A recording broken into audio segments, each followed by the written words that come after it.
இப்போது புதிய அறிமுகம் ஆச்சி ஹோட்டல் சாம்பார் 50 கிராம் ரூபாய் 20 மட்டுமே.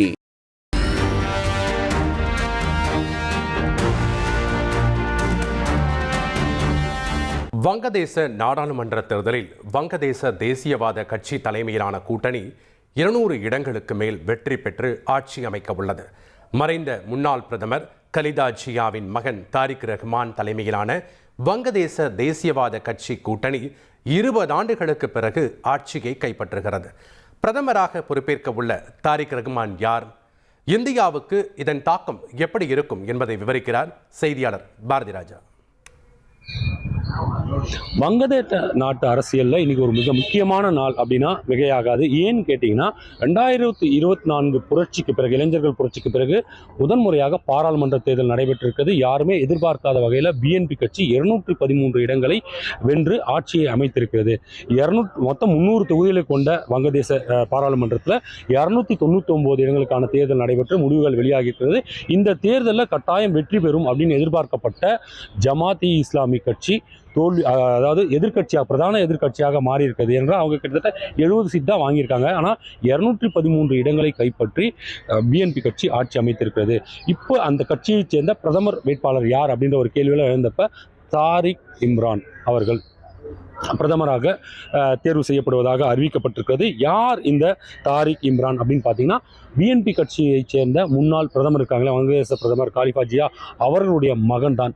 ஒட்டுமொத்த உலகமே ஜனநாயக நாட்டில் வாரிசு அரசியல் இருக்கக்கூடாது அப்படின்னு சொல்லும்போது, இங்கு ஒரு வாரிசுக்கு, அதாவது அந்த வங்கதேச நாட்டில் முன்னாள் பிரதமர் ஒருவரின் மகனுக்கு இவ்வளவு பெரிய பொறுப்பை எடுத்து கொடுத்திருக்கிறார்கள் அந்த மக்கள். அவர்களுக்கு பிரமாதமான வரவேற்பானது கிடைத்திருக்கிறது, அதுவும் புரட்சிக்கு பிறகு.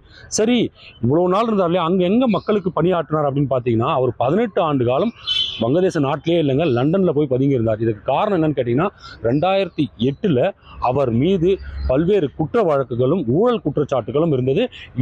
இது தொடர்பாக அவர் கைது செய்யப்பட்டு சிறையில் அடைக்கப்பட்டிருந்த நிலையில் சிகிச்சைக்காக லண்டன் சென்றிருந்தார். அந்த சிகிச்சை முடிந்து திரும்புவதற்குள் ஷேக் ஹசீனா வங்கதேச பிரதமராக பதவியேற்று அவர் மீதான ஊழல் வழக்குகளை விசாரித்து அதில் பல்வேறு வழக்குகளில் தண்டனையும் அவருக்கு வழங்கப்பட்டதினால் வங்கதேச நாடு திரும்பினால் சிறைக்கு செல்ல நேரிடும். அங்கு ஷேக் ஹசீனாவால் தான் கொடுமைப்படுத்தப்படுவோம் என்ற ஒரு விஷயத்திற்காக லண்டனிலேயே அவர் தஞ்சமடைந்திருந்தார். அங்கே தஞ்சமடைந்திருந்தாலும் கூட கிட்டத்தட்ட 18 வருஷம் அங்கிருந்த டிஜிட்டல் தொழில்நுட்பம், குறிப்பாக சொன்னால் ஸ்கைப்பு, ஜூமு, இது போன்ற வலைதளங்கள் மூலமாக தனது கட்சியை வழிநடத்தினார் அப்படின்றது குறிப்பிடத்தக்கது.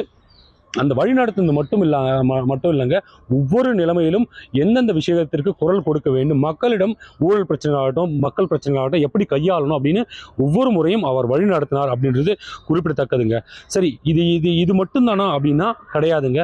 இவர் பிரதமராக பதவி ஏற்கும் பட்சத்தில் இந்தியாவிற்கு பல்வேறு சவால்கள் உள்ளது. பொதுவாகவே வங்கதேசத்தை சார்ந்த பிஎன்பி கட்சி அப்படின்னா சீனாவிற்கும் பாகிஸ்தானுக்கும் ஆதரவாக செயல்படும் அப்படின்ற ஒரு பேச்சு பொதுவாகவே இருக்குங்க.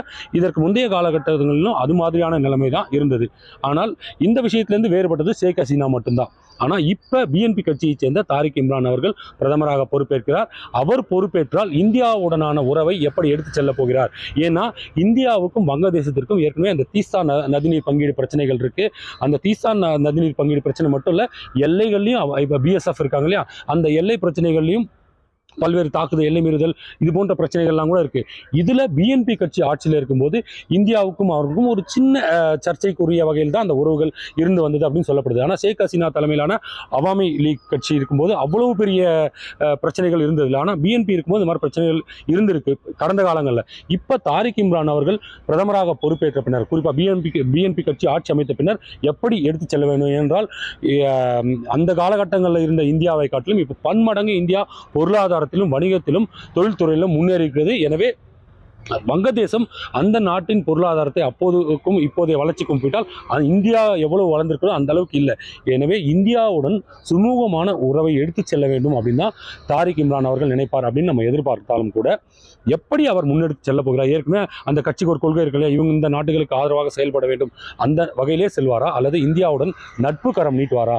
இந்தியாவுடன் நட்பு கரம் நீட்டும் பட்சத்தில் என்றால், ஏற்கனவே இந்த உலகக்கோப்பை T20 உலகக்கோப்பை கூட பார்த்தீங்க இல்லையா, இதில் கூட பாதுகாப்பு காரணங்களை காட்டி மட்டும்தான் வங்கதேசம் இந்தியாவில் விளையாட மாட்டான்னு சொன்னாங்க. ஸோ இந்த பிரச்சனைகளுக்கெல்லாம் தீர்வு காண இந்தியாவுடன் நட்பு கரம் கோர்க்கும் வங்கதேசம் அப்படின்னு எதிர்பார்க்கலாம்.